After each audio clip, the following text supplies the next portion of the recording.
The current cast of characters in the Total Drama Island reboot has quickly become quite the fan-favorite cast, with most of these guys having pretty likable personalities or just being generally well-written. It makes total sense why so many would love these guys. So due to the fact that the second season hasn't concluded yet, so I can't make a proper video on that, combined with the fact that I feel like I've been enjoying my holiday time a little too much, I'm going to be ranking every character from the reboot based on how much I like them as characters. Also, if you haven't yet, you should check out the one I did about all the other contestants prior to the reboot.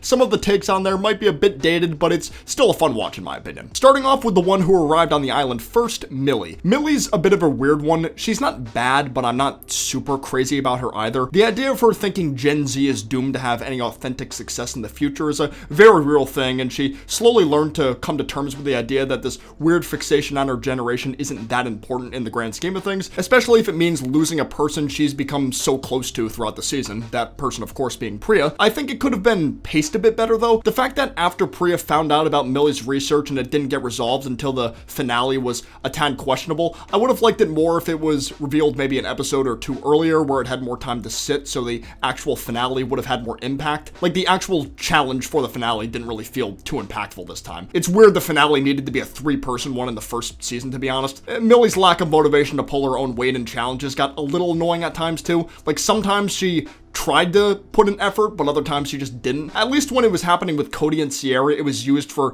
pretty reliable comedic relief. Millie, on the other hand, just wasn't able to replicate the same energy as Cody did when Sierra carried him to victory throughout most of World Tour. I can't forget what Millie did to Damien at the start of the second season. They were able to make up, but it still left a sour taste in my mouth because it was the type of behavior in challenges with Priya, but just 10 times worse. With all the cards on the table here, I think I'm going to give Millie B tier, and she'll probably end up being on the lower end by the end of this video. Following Millie is Axel. If the show didn't get a follow-up season with the exact same cast, it would have been very difficult to give any cohesive thoughts on this character because she hardly had any screen time in the first. Her initial impression gave me the idea of her being a more intense version of Sean, both having spent a lot of their time training for a zombie apocalypse. It's just Axel is a lot more quick-tempered, which is what resulted in her getting booted so early in the first season. The second season took kind of a completely different direction with her character, at least when it came to most of her screen time. She ends up getting into a relationship with Ripper where their time on screen as a couple is essentially Jeff and Bridget 2.0, not necessarily against the idea of gag couples, especially in a show like Total Drama. You know,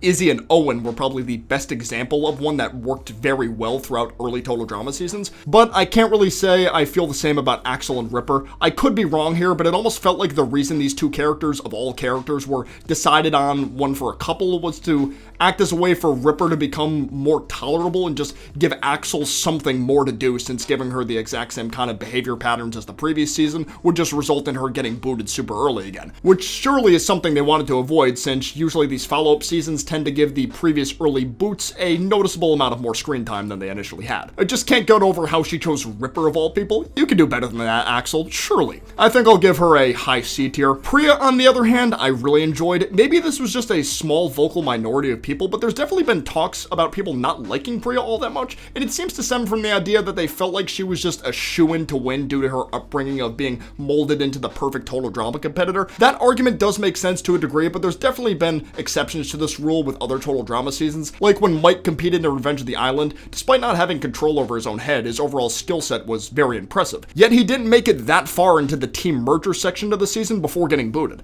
Not sure what they could have done specifically, but there totally could have been an outcome where Priya didn't win in the end of the first season. Her voice actress Aman Ayaz does an incredible job of bringing this character to life. The way she portrays this character, especially when she's acting all intense, may be some of my favorite voice performances in the Total Drama series. Just listen to the range here. Shh! I shouldn't have told you!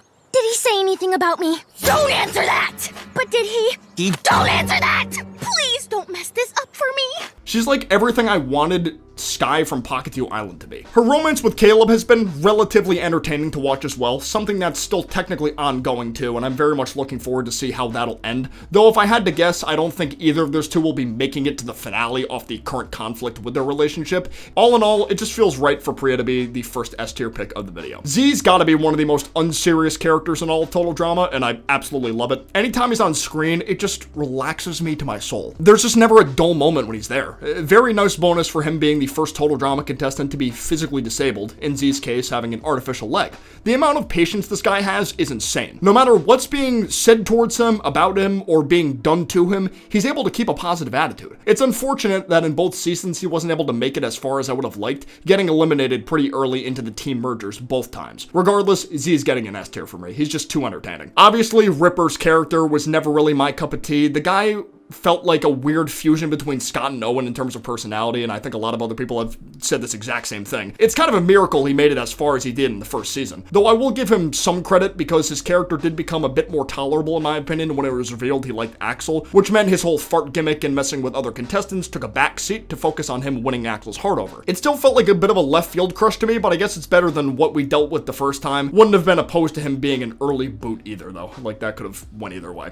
C tier for me. Damien's felt like another character that quickly became a fan favorite despite having a fairly short run in the first season, yet I totally understand why he's so liked because he kind of had a mini character arc. He's got to be one of the most realistic characters we've gotten in a total drama season. The way he reacts to just about everything that happens on that island would be a completely justified reaction if a real human being from our world got transported into the world of total drama. It got to the point where he wanted out so bad that he pulled a Dave and tried to get people to vote him off so he could be put out of his misery. Yet during his elimination episode, he started to really come through in the challenges, and this actually gave him motivation to stay and win. However, it was too late and his teammates thought they were doing him a favor by voting him off like he wanted. Thankfully, he returned in the second season, and so far, he's been absolutely killing it. Flew under the radar for a bit, but has really started to pop off recently, even taking down Bowie in a 1v1 physical challenge. Definitely rooting for my boy to make it to the finale, for sure. S tier, easy peasy. Maybe this is a bit of a controversial take, but Scary Girl / Lauren never really hit for me the same way I think it did for others. She became a fan favorite in the first season despite not making it super far due to all of her scenes being so out there that the viewers were able to easily distinguish her as a standout character because of her chaotic nature. Don't get me wrong, I love chaotic characters, but it felt like they were trying a bit too hard with Scary Girl's lines. Her chaotic actions were a lot more enjoyable for me to watch than to listen to the crazy statements that came out of her mouth. There was another content creator that made a video about the first season for the reboot where they said Scary Girl felt like a Pocket 2 Island character that didn't make it into the final cut for that season and was shoehorned into this season so the design didn't go to waste. If anyone knows who said that, let me know in the comments because I had trouble finding it on YouTube. I'll put her in B tier since she did make me laugh sometimes, but she's just not as funny to me as I'm sure she is to a lot of others. Didn't complain when she was the first boot of the season, honestly. Bowie is great, first openly gay contestant, a great all-rounder in terms of skills both in the physical and social departments, and solid fashion sense. He reminded me a bit of the way Alejandro was in World Tour, but with a little bit less malicious intent. He still got some joy out of messing with others, but it wasn't on the same level as Al's. The dynamic between Bowie and Julia was probably one of my favorite dynamics in the entire reboot. Not quite as good as Heather and Alejandro's from World Tour, but pretty damn close.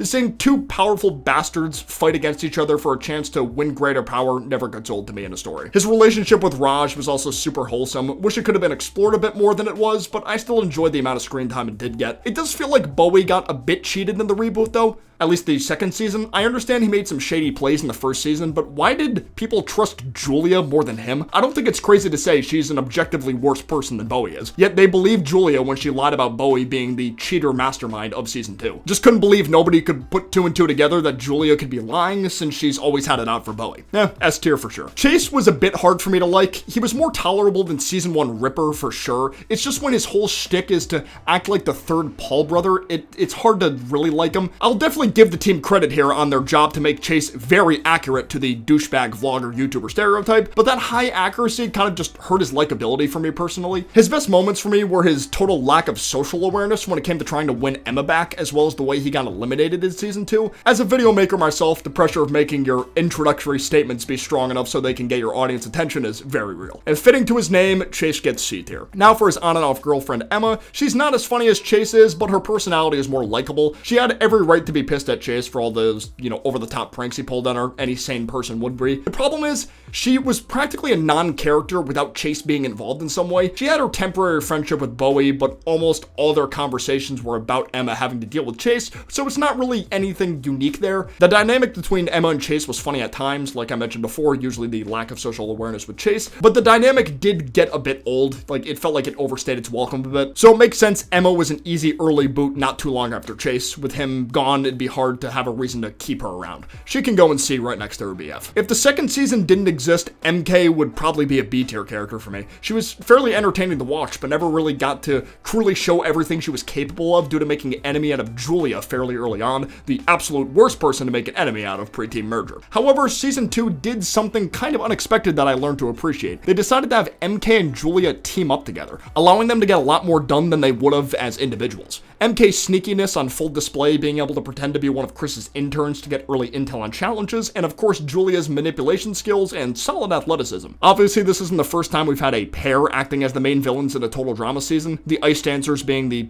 one and only ones, I think, but this feels different because Redonkulous Race already had everyone else working in pairs. Meanwhile, these two have continued to work together even after the teams merge, which will continue to increase their chances of making it further and further in the game. Seeing Chris torture MK a bit after she was found out for posing as an intern was pretty funny too. Not getting off easy. It's a bear! I'll give her A, but she might have potential for S if she's able to make it further than Julia in season 2 and have it feel deserved. Caleb's alright. The guy was basically a non-character in season 1 because Bowie had him voted off in the first episode due to his athleticism being too threatening, but season 2 does a pretty decent job with him. His main focus is trying to form a super tight alliance with Priya that develops into more intense feelings for her after they get to know each other more. Priya obviously liked him a lot from the get-go, so this pairing definitely felt more Caleb-sided development-wise, since he had a complete change of heart along the way. However, things are currently in a weird spot due to Z revealing Caleb's initial plan of only wanting to be in an alliance, though I did have a feeling this was going to happen. Curious to see how it plays out, but it is kind of odd how Priya has been in these betrayal-type situations twice now. He gets high B tier for me. Raj and Wayne I'm gonna have as a pair, kind of like Chase and Emma, because their personalities are borderline identical in almost every way. These guys feel like Katie and Sadie done right. They're two best friends that dress similarly, are very dumb, and get into antics. Yet it's funny almost every single time. I think it's the super thick Canadian accents that give them a bit of an extra funny boost. I think this half-naked one's broken. Oh, be nice, Raji. Maybe it's his first day with a new mouth hole. Season 1 focused on Raj getting into a relationship with Bowie, but feeling self-conscious about coming out of the closet to Wayne, whereas Wayne just wanted to be as supportive as possible, but didn't try to, force a confession out of Raj. True bros right there. Season 2, I'm kind of rooting for one of them to at least make top 4. Despite still being in the competition, it feels like they haven't had a ton of stake in the overall story of this season, other than the whole being anti-cheating thing when their teammates kept doing it. They can go in A tier. Oh man, Michelle. It really feels like this character can't catch a break. A Hollywood star who got booted early for being super unathletic in the first season came back with a vengeance in the second season, having genuinely trained herself to where she was able to actually get shit done in challenges. Yet they decided to get rid of her pre-merge via Julia. I was so excited because in all her confessionals she was like, yeah, I did all this training to better myself. I don't care about Hollywood anymore. I did this for me and I'm gonna prove everybody wrong. Then when her elimination episode came around, it turned out she secretly wanted to get back into Hollywood this whole time and fell for a fake script Julia made hook, line, and sinker. It would have been really nice to see her struggle with the idea of going back to Hollywood life throughout the season, but fully grounding herself in the end, realizing it's too toxic over there or something. Probably would have enjoyed that more than what was done with her in reality. I can't in good conscience put her anywhere else but C. Last, but certainly not least, Julia. Arguably the best character in the entire reboot, and for very good reason. Starting off as this chill, overly positive social media influencer who's revealed to be a complete phony who's actually nasty in true nature, yet begins to embrace her true self over the course of the first and into the second season. It's great. Sorry, not sorry.